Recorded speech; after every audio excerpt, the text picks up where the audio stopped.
नमस्कार, आपके साथ मैं हूं ऋतिक सविता। स्वागत है आपका SPN9 न्यूज में। कन्हैया कुमार का नाम सुनते ही आपके जहन में एक सवाल आ जाता होगा कि कन्हैया कुमार ने कुछ बड़ा कर दिया होगा। जी हां, कन्हैया कुमार अपनी बयानबाजी के लिए बहुत प्रसिद्ध रहे हैं और कन्हैया कुमार ने फिर बयान दे दिया है। कन्हैया कुमार ने एक प्रेस कॉन्फ्रेंस की हरियाणा में और साफ तौर पर कह दिया है कि भारत जोड़ो यात्रा नहीं रुकेगी। उन्होंने कहा है कि कोविड यानी कि कोरोना का बहाना करके यहाँ पर बीजेपी पार्टी भारत जोड़ो यात्रा को रोकना चाहती है, लेकिन ऐसा कुछ नहीं होगा। उन्होंने साफ तौर पर कह दिया है कि भारत जोड़ो यात्रा का मकसद है कि मुद्दों तक को सरकार तक पहुंचाना और जमीनी स्तर पर व्यक्तियों से बात करना, जनता से बात करना और ये बता देना कि किस तरीके से आज बीजेपी सरकार जो है काम नहीं कर रही है, मुद्दों से भटक रही है। कन्हैया कुमार ने क्या कुछ कहा, पहले आप इस वीडियो को देखिए जिसमें आपको साफ तौर पर पता लग जाएगा कि आज बीजेपी को क्यों मुंह की खानी पड़ रही है। हम खास तौर पे भारत जोड़ो यात्रा को लेकर के सरकार का और भाजपा का क्या रवैया रहा है उस पर बात करेंगे। मैं सबसे पहले आपको ये कहना चाहता हूं कि आप सब लोगों ने देखा है शुरू से ही, जब से इस यात्रा का अनाउंसमेंट हुआ है, जब से इस यात्रा की घोषणा हुई है, खास करके भाजपा ने इस यात्रा पर चौतरफा हमला करना शुरू कर दिया। इसके अलग अलग बिंदु हैं।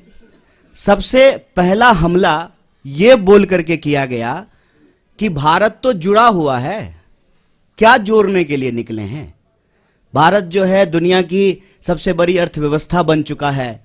मोदी जी के नेतृत्व में हम लोग जो है दोबारा विश्व गुरु बन चुके हैं। भारत लगातार जो है विकास कर रहा है। तो ऐसी कौन सी जरूरत आन पड़ी है कि आपको भारत जोड़ने की जरूरत है। आप लोगों ने यह सवाल कहीं ना कहीं सुना होगा, देखा होगा, आपके व्हाट्सएप पे आया होगा, आपने जो है अपने टीवी चैनल पे जो है बीजेपी जब बोलती है इसको तो इसको चलाया होगा। और चर्चाओं में भी भाजपा के लोग बार बार ये बोलना शुरू किए कि भारत तो जुड़ा हुआ है, तो क्या जोड़ने के लिए निकले हैं, इसकी जरूरत क्या है। तो मैं एक काउंटर सवाल आज उनका जो ये हमला था उसका करना चाहता हूं कि भारत जब जुड़ा हुआ है और भारत जोड़ो यात्रा की कोई प्रासंगिकता ही नहीं है आपके नजर में, तो आप इसकी चर्चा क्यों कर रहे हैं। हेल्थ मिनिस्टर इतना इंपॉर्टेंट पोस्ट होता है, उनको क्या जरूरत है इंक बर्बाद करने की, पेपर बर्बाद करने की, भारत जोड़ो यात्रा को लेकर के लेटर लिखने की। जिसकी जरूरत ही नहीं है उनके नजर में, उसकी चर्चा वो क्यों कर रहे हैं। पहला प्रश्न उनसे पूछा जाना चाहिए। हम ये समझते हैं कि देश जुड़ा हुआ है जमीनी तौर पर, भौगोलिक तौर पर, देश जुड़ा रहे भावनात्मक तौर पर भी, क्योंकि देश हमेशा देश के लोगों से बनता है। लोगों को हटा करके कोई देश नहीं होता है। देश के लिए लोग भी जरूरी होते हैं, जमीन भी जरूरी होती है और देश की संप्रभुता, उसकी आजादी भी जरूरी होती है। हमारे पास संप्रभुता है और उसी संप्रभुता के आधार पर जो है हम अपनी सीमाओं को लेकर के, सुरक्षा को लेकर के सरकार से सवाल पूछते हैं कि हमारी संप्रभुता अक्षुण्ण रहे। देश हमारा जमीन से जुड़ा हुआ है, लेकिन देश के लोग भी जुड़े रहे ना। जब इस देश के लोगों को उनके पहचान के आधार पर बांटा जाता है, उनके अंदर भेदभाव पैदा किया जाता है, एक के खिलाफ जब दूसरे को खड़ा किया जाता है, तो देशवासियों को आपस में तोड़ने की कोशिश की जाती है। और देश अगर भावनात्मक रूप से नहीं जुड़ा रहेगा तो आप जमीन से भी बहुत देर तक जोड़ के नहीं रख पाएंगे। इसीलिए देशवासियों को आपस में जोड़ना जरूरी है। और पहले दिन से हमने कहा कि यह यात्रा दिलों को जोड़ने की यात्रा है। हम चाहते हैं कि देश में मोहब्बत हो। यह जो नफरत की बयार लगातार बह रही है, इस नफरत को हराया जाए, क्योंकि अगर नफरत का माहौल रहेगा तो देश के भीतर जो बुनियादी सवाल हैं, रोजी रोटी, कपड़ा, मकान, शिक्षा, स्वास्थ्य, सड़क, बिजली, पानी, ये मुद्दे गायब हो जाएंगे राजनीति के विमर्श से। हमारी मंशा बिल्कुल साफ थी। तो जो लोग ये पूछ रहे थे उनको ये समझना था, ये सवाल खुद से पूछना था कि क्या जब इस देश में भर्ती घोटाला होता है, भर्तियां नहीं होती हैं, जब किसी इंसान के साथ सरेआम मारपीट होती है, महिलाओं के साथ बलात्कार होता है, तो आपकी भावना नहीं टूटती है, नौजवानों के सपने नहीं टूटते हैं। उसी भावनाओं को जोड़ने के लिए, उसी सपने को जोड़ने के लिए यात्रा है। तो पहला हमला उन्होंने ये किया कि भारत जोड़ो यात्रा की जरूरत क्या है। दूसरा हमला जब यात्रा शुरू हुई तब उन्होंने दूसरा हमला किया, और ये बड़े शर्म की बात है और बड़ी सोचने की बात है। हमारे बीच में भी मेंबर ऑफ पार्लियामेंट बैठे हुए हैं, इलेक्टेड रिप्रेजेंटेटिव्स हैं। इलेक्टेड रिप्रेजेंटेटिव की एक जिम्मेवारी होती है कि वो जब भी बोले तो सोच समझ करके बोलें, ताकि हम भी उनको फॉलो करें, हम भी उनसे सीखें। और मैं तो कहता हूं कि आज अगर नेताओं की बात पे भरोसा करके कोई स्टूडेंट उसको सच मान ले और परीक्षा में वही लिख दे तो वो फेल हो जाएगा, क्योंकि वो इतना झूठ बोलते हैं, इतना गलत बोलते हैं। आप याद कीजिए, दूसरा हमला हुआ जिस दिन यात्रा शुरू हुई, देश के मंत्री के द्वारा, चुने हुए रिप्रेजेंटेटिव के द्वारा झूठ बोला गया कि राहुल जी जो है विवेकानंद जी की मूर्ति पे नहीं गए थे। तो दूसरा हमला उन्होंने किया कि यात्रा जब शुरू हो गई है तो उसको बदनाम करने का। और यहीं पे यह बात रुकी नहीं, फिर बात आ गई जूते पर, फिर बात आ गई फीते पर, फिर बात आ गई टी शर्ट पर, फिर बात आ गई दाढ़ी पर, फिर बात आ गई महिलाओं पर। और यहां पर भी वो रुके नहीं, माने नहीं, हर दिन कुछ ना कुछ निकालना शुरू किए। और जब हकीकत में कुछ नहीं मिला तो जो उनका तीसरा हमला था, जो उनका डर्टी ट्रिक डिपार्टमेंट जो करता है कि किसी का सर किसी के जो है सर के ऊपर लगा दो, किसी का आवाज कहीं पे चिपका दो, यात्रा को लेकर के नकली वीडियो बनाना शुरू किए। यात्रा जब आगे चली जाती है तो पीछे सड़क खाली ही होगी, यात्रा आगे बढ़ गई है तो उस खाली सड़क का वीडियो बना करके दिखाते हैं, कोई है ही नहीं।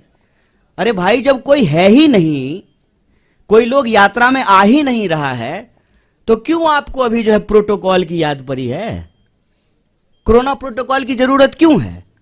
क्योंकि आप तो यही दिखा रहे हैं वीडियो बना बना करके कि कोई यात्रा में आ ही नहीं रहा है। जब कोई यात्रा में आ ही नहीं रहा है तो क्या पेड़ को मास्क पहना दें कि सड़क जो है लपेट करके कंधे पर रख दें राहुल जी के कि नहीं नहीं आप आगे बढ़ गए हैं, सड़क को पीछे कैसे छोड़ दिए हैं, इसको भी लपेट करके कंधे पर ले जाइए। वीडियो, नकली वीडियो, कभी जो है तबलीगी जमात तो कभी कुछ नकली वीडियो बना रहे हैं। जबकि यात्रा में जो लोग शामिल हैं वो देखते हैं सबसे आगे इस देश का राष्ट्रीय ध्वज होता है। और जयराम जी, दिग्विजय सिंह जी, इनसे हम नौजवानों को सीखना चाहिए कि लगातार वो उस झंडे के साथ चलते हैं। हमारा सेवा दल जो हमारे स्वतंत्रता आंदोलन के जमाने के जो गाने हैं उसको गाते हुए चलते हैं। पीछे जो है हमारा एक बैंड पार्टी होता है जो म्यूजिकली जो है देशभक्ति गानों को बजाता है और उसके पीछे जो है वो राहुल जी चलते हैं। तब जो है इस यात्रा के ऊपर जो है देशद्रोह जैसे कालिख लगाने की कोशिश करना, गलत वीडियो बना करके इसको बदनाम करना, ये इनका तीसरा हमला है।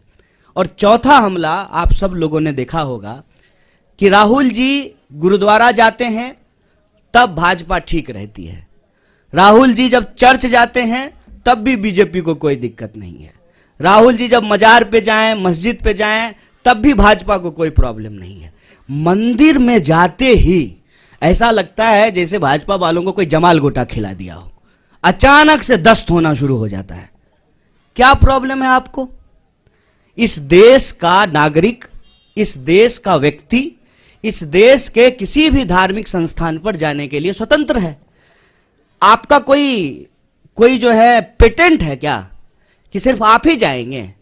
और नियम, कायदे, कानून, ओम का चादर सीधा है, ओम का चादर उल्टा है, और ये वो लोग बोल रहे हैं जो गुफा में चश्मा लगा करके ध्यान करते हैं। ये जो चल रहा है इससे मैं बस एक अर्थ निकालता हूं कि इन्होंने बहुत कोशिश की कि इस यात्रा को इग्नोर किया जाए। इनसे इग्नोर नहीं हो पा रहा है। बहुत प्रयास किया, बहुत समझाया अपने कार्यकर्ताओं को कि यात्रा गुजर जाए, बिल्कुल खिड़की दरवाजा बंद कर लेना। इंसान की अपनी भी इच्छा होती है, इंसान की अपनी भी बुद्धि होती है। लोग खिड़की दरवाजा बंद कर लिए लेकिन छत पे चले गए भाजपा ऑफिस के और वहां से जो है यात्रा को हेलो हाय करना शुरू कर दिया। क्या करेंगे?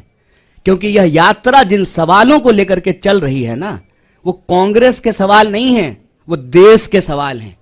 तो देखा आपने इस वीडियो को देखने के बाद आपको पता लग गया होगा कि कन्हैया कुमार ने आखिर भारत जोड़ो यात्रा का पर्दाफाश कैसे किया।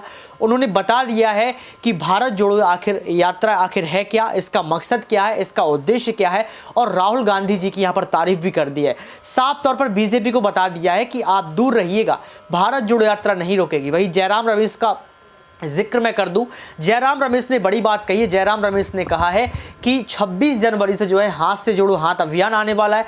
उन्होंने कहा है कि हर महीने जो है लगातार रैलियां की जाएंगी और जनता को जुड़ने का प्रयास किया जाएगा। कन्हैया कुमार ने साफ तौर पर बता दिया है कि भारत जोड़ो यात्रा आखिर है क्या, इसकी परिभाषा क्या है और कन्हैया कुमार की बात को लेकर प्रधानमंत्री नरेंद्र मोदी क्या रिस्पॉन्स देंगे, इस पर सवाल बना हुआ है। कॉमेंट बॉक्स में आप जरूर बताएं। आज के लिए सिर्फ इतना ही। देखते रहिए SPN9 न्यूज।